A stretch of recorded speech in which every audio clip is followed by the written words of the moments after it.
Free agency's underway, and the Texans have made no big signings like I said they would. But we're going to take a look at some of the signings thus far, and I'll be back tonight to wrap day one in a pretty little bow. But let's go ahead, get into this sucker with the AFC East, starting with the Buffalo Bills, as their biggest signing thus far has been Mitch Trubisky. They've been a team shedding cap. They've released guys like Mitch Morris, who's now in Jacksonville. We'll talk about him a little later. Jordan Poyer. They've been just trying to keep some of their guys. They extended Deion Dawkins, which is great. He's been uber consistent for them. Let's go ahead, move to the Miami Dolphins, because this will be quick, because they have done nothing. We're just watching our guys leave. Ta-ta. Bye-bye, Christian Wilkins. I hardly knew you, Robert Hunt. Good riddance. He's gone to Carolina. Our biggest signing has been Jonnu Smith. It's a fine signing. But I mean, the Dolphins, they're currently, I think they're about like 10 to 20 million over the cap. So I didn't expect much from them, but it would have been nice to be able to keep some of those good parts we had last season. It's rough out here being a Dolphins fan. Plus, freaking, we got a first round pick. We got a second round pick. That's good. But then we don't pick again till the 5th round. Son of a gun, dude. The New England Patriots, despite all their cap space, have been pretty quiet. Their biggest sign-in, maybe a Okorafor, maybe Antonio Gibson. They get a nice receiving back there. But bringing back Hunter Henry, that's nice. They brought back Kendrick Bourne, who arguably was maybe their most productive receiver prior to him getting hurt. He's coming back on a $19.5 million deal, which can be 33. So kind of curious what the inner workings of that contract will look like. I'm sure they're going to have some flexibility. But yeah, Patriots haven't really done a hot lot of anything. Let's go to the New York Jets, as they got, honestly, Isaiah Oliver, kind of their big signing there, and that's really depth. You think he's going to come in there and compete for Michael Carter's slot position? I don't think so. He will not. So I'm kind of curious, maybe if Bakhtiari, who was officially released today by the Green Bay Packers, if he still wants to play football, is that maybe a guy they could go grab? I think that's something to watch out for, because again, you got the Aaron Rodgers connection and whatnot. Let's go to the AFC North, as the Baltimore Ravens, another team that has just been trying to retain some of their guys. Nelson Aguilar, I thought bringing him back as a wide receiver 3, wide receiver 4, very, very good there. They were able to get a deal done after franchise tagging Justin Buke, but they've just seen Geno Smith, who actually just recently signed with the Cincinnati Bengals. So hey, they'll still see him 2 times a year. But that's about all that they have done thus far. Let's go to the Cincinnati Bengals, speaking of which, who it's not on here, but he has officially signed. They have officially signed to Geno Smith, which I think that's very interesting, because does this mean Daxton Hill then maybe moves more to like a slot role with Mike Hilton, I think, on the last year of his deal, or at least he's probably cap casualty next season? I think that's something that could be very fascinating. T. Higgins did come out today and say that he wanted to be traded, that they haven't really been in contract extension talk. So T. Higgins still on the board, man, for those teams that, well, haven't gone out and got a receiver because, well, best ones were re-signed and brought back. Maybe they can go out and get them a T. Higgins. They do re-sign a couple of guys here in Drew Sample and Cody Ford. I think those are fine.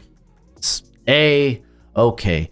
The Cleveland Browns. Actually, this was prior to free agency. They went out and traded for Jerry Jeudy, acquired him for only a 5th and 6th round pick. Denver Broncos. What you doing, man? I remember prior to the trade deadline, it was like, oh, apparently that the Broncos were out there looking for a 1st round pick, maybe even a 2nd. And no one was offering, no one was budging. And they get to the offseason here and they just kind of have to, they don't even get a day 2 pick out of them. Essentially, this is probably a 1-year rental for the Cleveland Browns, because I don't think they're going to have the cap next year to be able to extend Jeudy. but it's a good pickup for the Browns. Pittsburgh Steelers, another move that we got actually yesterday with Russell Wilson. Pittsburgh has officially become unlimited. But I actually like this, bringing him in, and I'm going to say this, going to bring him in as competition for Kenny Pickett.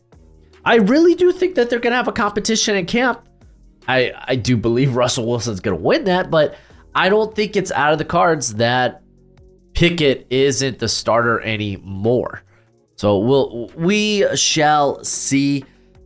This was another team that was looking to shed some cap, got rid of Mitch Trubisky, core four, Mason Cole, Patrick Peterson just recently. I don't think that they're done by any means, because remember, they got Russell Wilson for the veteran minimum. He's going to be playing there for $1.7 million. So they still got money to play for. So be on the lookout for Pittsburgh. Let's go ahead and move to the AFC South, where, I remember I did my landing spot video, and all these stinking Texans fans, out here talking about, I can't believe that you have the Texans doing no big moves. And it's like, did they do any last year when they had cap space? Oh, they didn't. Fun fact. Oh, man, dude. It just gets to me. Like, people just can't disagree with you.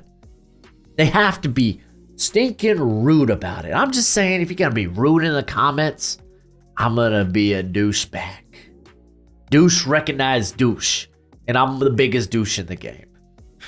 Whether that's a good thing or a bad thing. But that's not to say the Texans have done nothing. Fortunately, Jonathan Grenard, he's off to Minnesota. So again, another thing with all Texans fans telling me, oh, they're not going to take an edge in the first round because they're going to bring back Grenard. Man, very vocal, you Texans fans. But they do re-sign Dalton Schultz. Just actually, I think it was about 30 minutes ago, they signed Nico Autry, who I think is actually a really good pickup there by the Houston Texans. They bring in Jeffrey Okudah, which, man, I've saw some contract projections on him, but that were 4 years, $40 million. Here he is getting 1 year, basically $4 million. And it's like, yeah, man, he hasn't really done enough to really warrant that. They did re-sign their kicker. Good on them for that. I don't see any. Okay, they brought in Fatukasi, so they went out. They got some depth there on the defensive line, but I am expecting them to make maybe another big move. Unfortunately, they did miss out on Saquon, and Devin Singletary is now off to greener pastures. I say greener pastures. He's going to the Giants. Indianapolis Colts. They were able to extend Michael Pittman after franchise tagging him. 3 years, $70 million. That's actually, I think, really good value for him. I think most places had him at about $88 million. That was for 4 years. So that ain't bad. That ain't bad. They do re-sign Zachary Franklin and Tyquan Lewis. And they also bring back, it's not mentioned here, they bring back Grover Stewart. I didn't really think he was going to be leaving anywhere. He's one of the more premier run defenders in the football league. And they like him there, man. They like him. They love him. What am I saying? They like him? Nah, they love him. All right, we got the Jacksonville Jaguars, who have actually been very active. First, they acquire Mac Jones. Bam, that's a backup quarterback there. Only cost them a 6th-round pick. I think that's a good get by them. They do sign Gabe Davis, 3 years, $39 million. Honestly, not a bad value for him. I don't think receiver is out of the cards, though, in the first round. But it becomes a little less likely, and maybe more so if corner is available for him at that pick 17, that they probably make a move on that. Ezra Cleveland, they brought back, re-signed, 3 years, $28.5 million, which that was actually right on the dot by Spot Track. People want to criticize Spot Track, and I mean, they got some of these right on the stinking money. Yeah, 3 years, $28 million, freaking wild. They bring in Mitch Morris, which is an upgrade over there over Luke Fortner, who just hasn't really played that well. They also bring in Darnell Savage, who I think, hey, that's going to be a phenomenal for their slot position. Then again, they also, I believe, released Rashawn Jenkins, so they do have a safety position technically open. I don't know. Depends what they want to do with Antonio Johnson, the rookie they had there out of Texas A&M, who got some late starts in the season there in the slot. Dude, they do sign Will Lutz at kicker there. Don't see any other moves by them recently, so let's keep this sucker moving with the Tennessee Titans, who I think my favorite sign-in for the Titans is that Lloyd Cushenberry. Bam. Now you have a stud there at center. They got to keep adding parts to that offensive line, man. Keep adding parts. You shored up the center spot. You have your right guards kind of open. Obviously, both tackle positions are kind of open. They're probably going to give Andre Dillard another go there, but I do like the sign-in. Bringing in Tony Pollard, 3 years, $24 million. That's a good deal. Pairing him up with Tajay Spears, that's some scary home run threats that the Titans have there in the backfield. I don't think the Titans are done yet. Very excited to see if they got more coming. And then we're going to move on to the AFC West, where the Denver Broncos, man, they bring in Brandon Jones. First off, as a Dolphins fan, Brandon Jones ain't that good. He ain't that good. I think it was 3 years, $19 million, $20 million. So I was in the range. So 3 years, $20 million. Obviously, Kirk Cousins, he's now elsewhere. He's off the market. You're the Broncos. What you doing? What are you going to be doing at quarterback? Obviously, the safety duo will be Brandon Jones and PJ Locke. That's not going to scare anybody. I mean, Locke was actually pretty darn good this past year. 2 years, $7 million ain't bad. He was pretty solid, but again, man, until they get a quarterback. I mean, that might not be till the draft. I mean, with what trade value? What are they going to do? What are they going to use to move up? Going to the Kansas City Chiefs, another team that's just been trying to re-sign their own talent.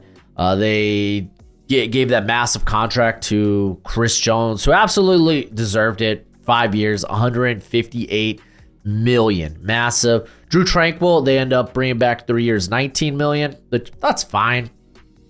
I don't know. I was hoping that Leo Chenal would have kind of been their guy. What was my projection? Where did I think Tranquill was going to go? I actually thought Tranquill was actually going back to the Chiefs. I had him at 2 years, $7 million though. So not me personally. I probably got that from like PFF or Spot Track. I'm not a guy to try to figure out contracts. That's not my forte. I try to stay in my lane. L'Jarius Sneed, he's going to be an interesting moving spot. Where is he going to land? I'm kind of hoping maybe a team like Detroit will try to be in on him. So that's going to be one of the other big dominoes that could fall in a trade. But again, with these trades, man, they might not even get traded till draft time. So, I mean, I guess we'll find out there. They did sign Matt Ariza there on a league minimum deal to punt. So, cool.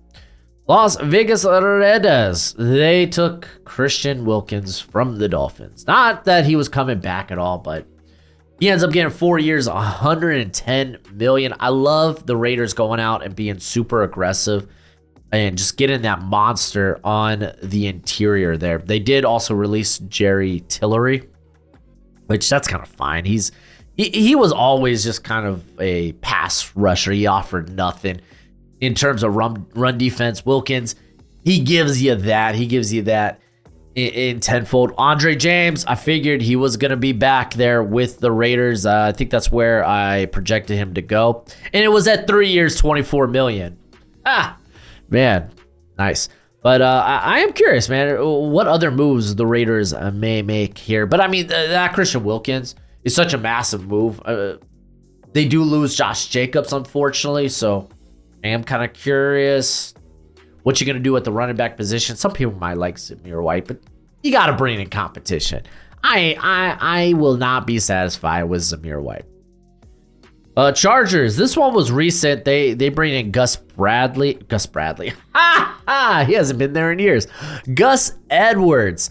They bring him in on a 1 year. I imagine it's going to be a 1 year deal. 2 year deal. 2 year deal. But this is a team that until they move or release like Khalil Mack, maybe a Joey Bosa, Mike Williams, Keenan Allen even.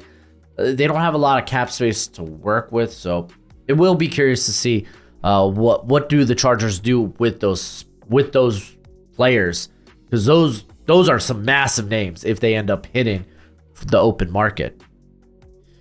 All right, we're gonna move to the NFC. Dallas Cowboys have done nothing. Let me just go and confirm. They did re-sign Carl Davis, so they've done nothing. The New York Giants did sign Devin Singletary.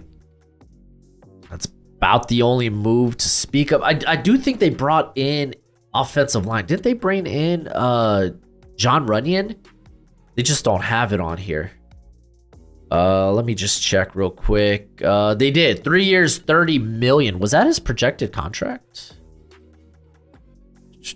Runyon, 3 years, $20 million. So he ends up getting an extra $10 million there. But they're trying to secure that offensive line some way, somehow.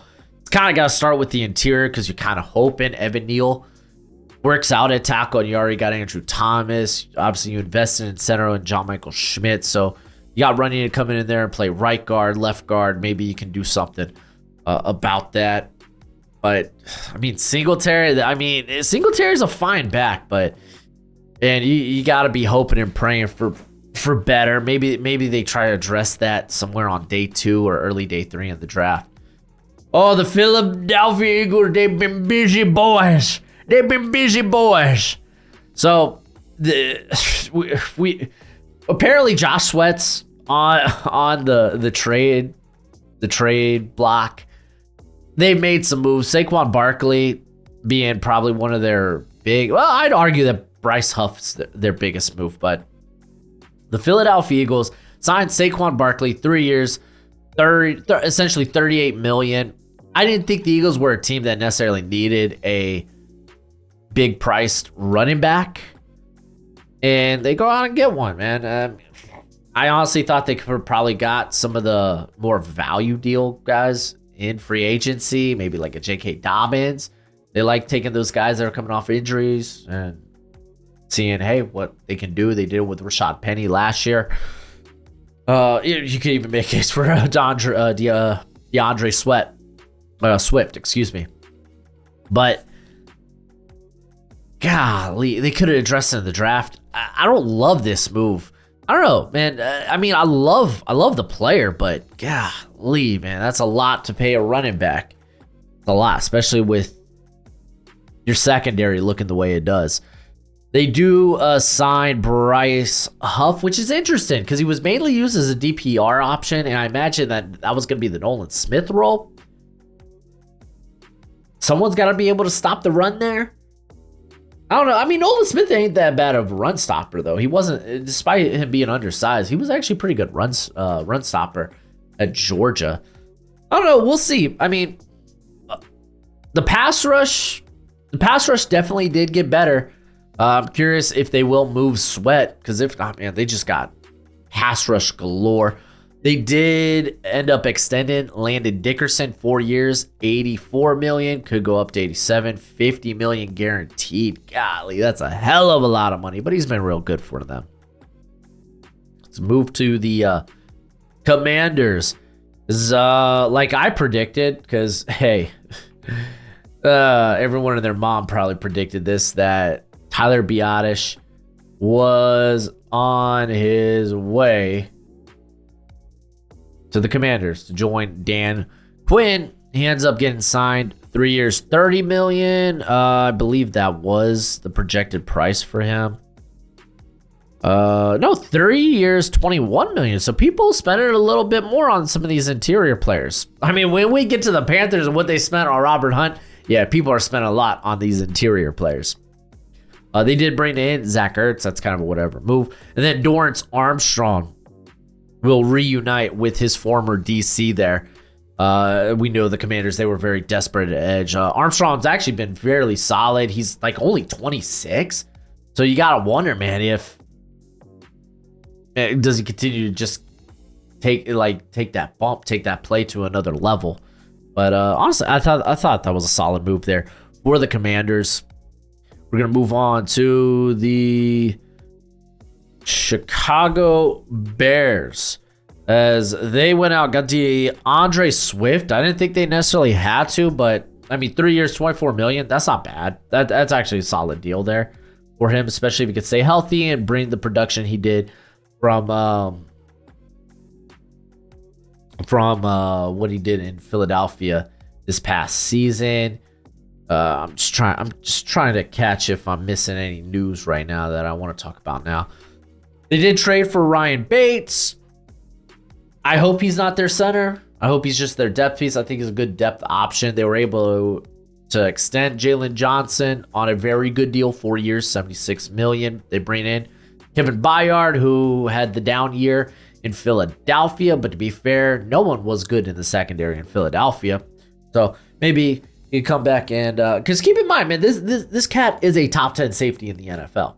Byard, like he was borderline top 5. Going into last season, just had the down year. But the Swift's interesting because, I mean, you have Khalil Mack, you have Roschon Johnson. I imagine you were okay with those guys. I know they dealt with injuries in the running back room, but I didn't pick them to be active in the running back market of all things. The Detroit Lions have been fairly quiet, which hopefully that means maybe they're out there trying to get L'Jarius Sneed, that they desperately want to bring him in. It will cost them probably a second rounder, but that's a hell of a deal. They do re-sign Graham Glasgow. They lost Jonah Jackson, which is fine. I thought Jonah Jackson was probably the weakest spot on their offensive line. Glasgow's phenomenal, man. He can play center, he can play guard. He's just so good there. He signed 3 years, $20 million. I like that quite a bit. They do re-sign Emmanuel Mosley, which dude's coming off back-to-back ACL injuries. Be on the look for him, man. If he can stay healthy, he was a solid player for the Niners. It's just kind of last 2 years, just dude can't stay healthy, unfortunately. Take a quick look, see if Detroit has done anything recently. I don't see anything. So it's nothing but re-signing, guys. Moving to the Green Bay Packers. Josh Jacobs signing a what was the actual deal? Was it 4 years, $48 million? And then they end up releasing Aaron Jones. So they got their workhorse there. Golly. Kind of a sexy pickup for this team. Kind of a sexy pickup. I love the addition of Xavier McKinney. Guess what? Called it. That was another one. Don't think the contract was close, though. They had him at 3 years, $24 million. He ends up getting 4 years, $68 million. So, yeah, again, spot track. They ain't right about everything, but I still think it's a good source. Same with PFF when it comes to these contracts. But McKinney is a great pickup. I love that. For this defense, obviously, they were going to come away with some safety, and I don't think they're necessarily done. You still got Jordan Fuller out there, who I think would be a good addition as well. But, man, Josh Jacobs, this is an offense that has a lot of weapons there. Whether you look at tight end, wide receiver, and now Josh Jacobs. Ooh, golly. Hopefully he can stay healthy. I was thinking they probably keep Aaron Jones and just have those two kind of like split the backfield, but nope, they were like, well, thank you for your services, Aaron. We'll catch you later. Minnesota Vikings. They have lost quite a bit today as they have lost Kirk Cousins. But that was kind of the reports that he was heading to Atlanta. So they're probably they're going to be in this quarterback market when it comes to the draft. However, they made a couple of big pickups. They don't list Andrew Van Ginkel, which is a shame. I think it's 2 years, $20 million for him. And they're going to pair him up on the opposite side with Jonathan Grenard, who signed 4 years, $76 million. I still think this is a team that could bring back Daniil Hunter and just have a very disgusting edge group. I would like to see if they would address a little bit on the interior of that defensive line, but can't hit up everything. It's not like they had like the best cap situation. Like, it wasn't bad by any means. It was middle of the road. They do bring in Blake Cashman, which is a bit surprising after Ivan Pace's breakout year. I say breakout year, banger of a rookie year. Maybe this is more of a move where they don't have a lot of faith in Brian Asamoah, and Jordan Hicks is just like, you're old. You had the injury last season, but it was definitely interesting. Definitely been an interesting free agency thus far for the Minnesota Vikings. We're gonna go ahead to the NFC South and talk about the Atlanta Falcons. Holy moly. Kirk Cousins. This is honestly, this is the only move I expected them to make. I mean, now they could go out and get some receiving options. That'd be nice. They have to sign receivers. I think they only got 2 receivers on contract currently. They did also sign Charlie Warner, who is a blocking tight end. So whatever. But Kirk Cousins. Now they got competent quarterback play. I like Kirk Cousins. And if I imagine Zach Robinson's scheme's going to be very similar to Sean McVay's. You got Kyle Pitts. I bet you Kyle Pitts is so happy. He's like, oh man, I've seen Kirk Cousins throw to TJ Hawkinson. I'm ready to put up TJ Hawkinson numbers. You got Drake London there. Obviously the backfield, phenomenal. The offensive line's really good. This is a great move for the Atlanta Falcons. Now you can literally sit there at 8, do whatever the heck you want. You can even trade back. Great move by the Atlanta Falcons. Carolina Panthers. They signed Robert Hunt. Bye-bye, Robert. I appreciate your services for us Dolphins fans. 5 years, $100 million. I haven't seen the guarantees on it, but flip, that's a hell lot of money. They looked at their guard situation and they looked at their offensive line situation. They were like, this sucks. We suck. We are not sold in Chandler Zavala. They just got rid of Bradley Bozeman. They're hoping Austin Corbett could come back and look like what he did in 2022 after being just injured most of last season. So they go out and they spend for Robert Hunt, man. They drop a pretty whittle penny. Brian Burns, are they going to try to get a big deal done? Are they going to move him? We'll find out. I guess within the next 2 months, we'll find out. But yeah, that was their big move there. It was Robert Hunt. The New Orleans Saints, they've been restructuring and whatnot. They haven't made any moves of note. Yeah, this is a team that's just been restructuring. Oh, they do sign Xander Horvath, the former fullback for the Chargers, former Purdue guy too. Tampa Bay Buccaneers, again, another team that's just trying to keep their guys. They come to a deal with Baker. I don't think there was really much doubt. The first season is guaranteed. It's a 3-year deal that's worth $100 million, could get up to $115 million. The first year fully guaranteed. After that, I think it's just $10 million guaranteed in year 2. I don't think there's anything guaranteed in year 3. Obviously, they were able to bring back Mike Evans, 2 years, $52 million. They had the franchise tag on Winfield. So a team that was just really focused in bringing back their own guys. We got the Arizona Cardinals. Their big move thus far, Sean Murphy-Bunting. Honestly, not a bad move. Their quarterback room needs some talent. Murphy-Bunting coming off a year where he was a little banged up, hoping to get a long-term deal, but ended up being banged up.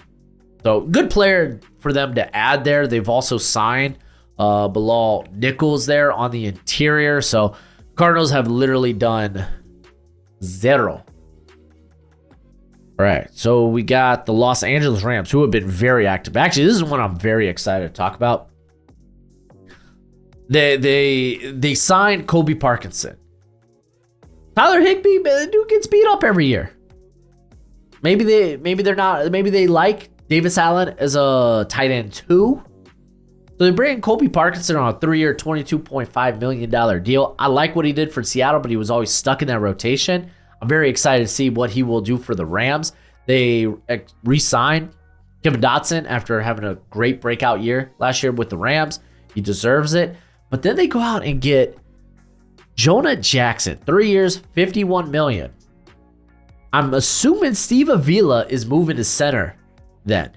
I think that's probably the move. That's probably the call. Steve Avila will be moving to center for the Rams. And you got to love how that interior looks. Obviously, you got Rob Havenstein. You're still trying to figure out the left tackle. I think they put like a restricted tender on Larry Jackson, but is he your long-term option?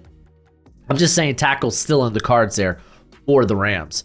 San Francisco 49ers, they did release Eric Armstead. That was kind of huge. Their big move extended Colt McKivitz, who was very meh last season, extended him 1 year, $7 million. They were a team that wasn't in a great cap situation after the season. They did, I think, just sign Leonard Floyd, 2 years, $20 million. So I assume Chase Young's not coming back.